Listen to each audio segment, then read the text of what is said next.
Welcome to the show again. आप में से कई लोगों ने रिक्वेस्ट की कि हमें पर्टिकुलर वाइज डिटेल वाइज बताया जाए कि अगर कोई अपार्टमेंट खरीदना है तो उसके लिए क्या प्रिकॉशंस लेनी चाहिए।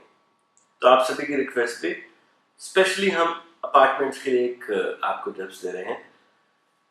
नॉर्मली जहाँ पे भी अपार्टमेंट्स बने होते हैं वो सारे अपार्टमेंट्स एक सोसाइटी के अंदर आते हैं। तो जब भी आप कोई अपार्टमेंट बाय करने जा रहे हैं आप सबसे पहले उस सोसाइटी को चेक करें।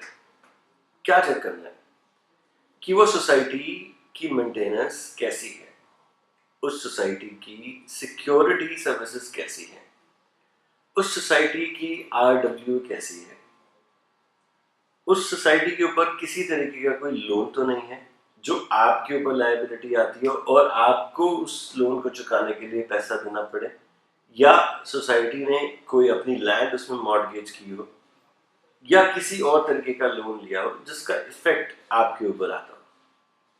तो कोई भी अपार्टमेंट खरीदने से पहले सबसे पहले हमें नोटिस करना पड़ता है कि वो अपार्टमेंट कहाँ पर है, उस सोसाइटी से रिलेटेड क्या क्या फैसिलिटीज हैं, क्या उसमें क्लब है, क्या उसमें स्विमिंग पूल है, और अगर हैं तो उसमें क्या क्या चार्जेस हैं। कई जगह हमने ये देखा है कि कई सोसाइटीज देखने में, बाहर से देखने में बहुत सुंदर लगती हैं, उसमें रिक्वायर्ड सारी फैसिलिटीज भी हैं, बट उस सोसाइटी की मेंटेनेंस इतनी हैवी है कि आपको ऐसा लगता है कि आप खुद खरीदने के बावजूद किराए पे उस मकान में रह रहे हैं और उस सोसाइटी में आपके रहने का मजा खराब हो जाता है क्योंकि उसकी मेंटेनेंस बहुत ज्यादा हाई होती है। सो मेक श्योर कि आप ऐसी सोसाइटी चूज करें जिसकी मेंटेनेंस रीजनेबली ओके हो या आपकी पॉकेट फ्रेंडली हो। एक और बात बड़ी इंपॉर्टेंट होती है सोसाइटी के लिए। कई जगह ये देखा गया है, कई अपार्टमेंट्स में, कि there are certain future plans.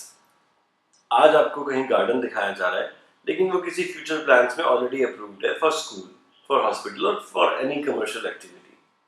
आप अपना अपार्टमेंट ये सोच के ले रहे हैं कि आपका अपार्टमेंट गार्डन फेसिंग है या क्लब फेसिंग है या स्विमिंग पूल फेसिंग है, जबकि लेटर ऑन कोई डेवलपर, कोई बिल्डर उसको चेंज कर देता है क्योंकि उसके पास उसके अप्रूवल्स के परमिशन होते हैं, टाइम भी उसने उसमें गार्डन बनाया है, और अगर वो उसे चेंज कर देता है तो आपके लिए बड़ा मैस हो जाएगा। जहां आप गार्डन सोच के ले रहे हैं और अगर वहीं स्कूल खुल जाए तो आपके लिए बहुत ज़्यादा धोखे वाली बात होगी, बहुत ज़्यादा परेशानी वाली बात होगी।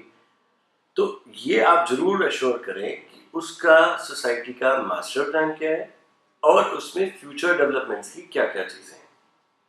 अब ये तो बात हुई सोसाइटी की।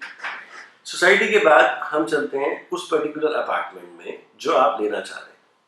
अब उस पर्टिकुलर अपार्टमेंट में आपको ये देखना है कि वो पर्टिकुलर टावर मेन गेट से कितने डिस्टेंस पे है।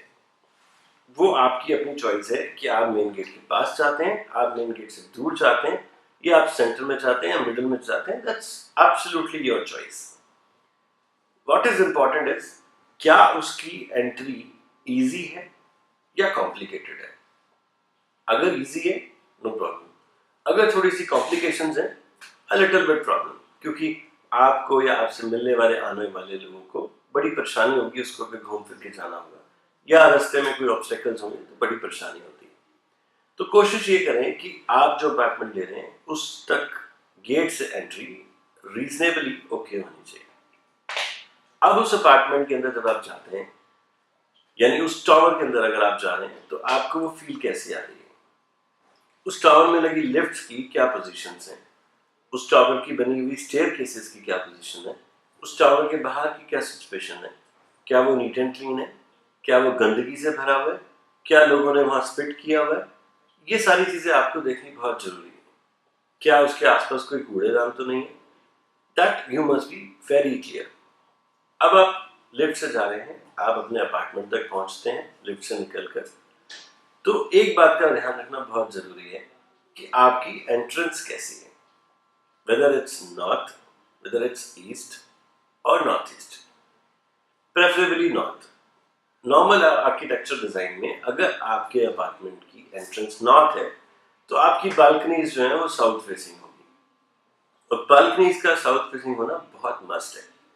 चाहे आप वहां बैठकर सुबह की चाय पिए, रिलैक्स करें, या सर्दियों में धूप सेकें, ये तभी पॉसिबल है जब आपकी बालकनीज साउथ फेसिंग हो। तो मेक इट श्योर कि क्या उसकी लोकेशंस ठीक है, एंट्रेंस ठीक है, फिर आपको उस बालकनी से दिखता क्या है, विच इज वेरी इंपॉर्टेंट। आपका बालकनी का व्यू कैसा है, क्या it is overlooking to a garden और is it overlooking to a apartment.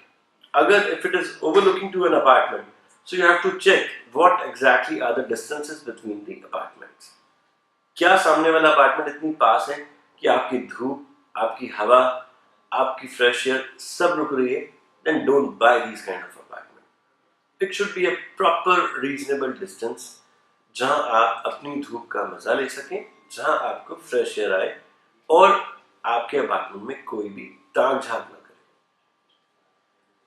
इसके बाद जो देखने वाली बात है वो सबसे ज्यादा ये है कि जो आप अपार्टमेंट ले रहे हैं उसकी पानी की सप्लाई, उसकी जो इलेक्ट्रिकल फिटिंग्स हैं वो किस तरीके से हुई हुई है।